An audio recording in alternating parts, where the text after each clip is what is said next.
This is how we're going to fix the O2 sensor. Bought this off Amazon. So basically it's like my other tool, except the female version, so I could fix the threads on the O2 sensor. This is an M18 by 1.5 metric threader. They call it a die. Let's go fix it.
good. Put these clamps back on.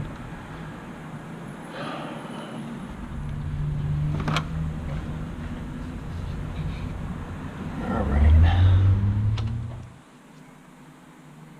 So this worked good, guys. You might have to do it a couple times, make sure it's on straight.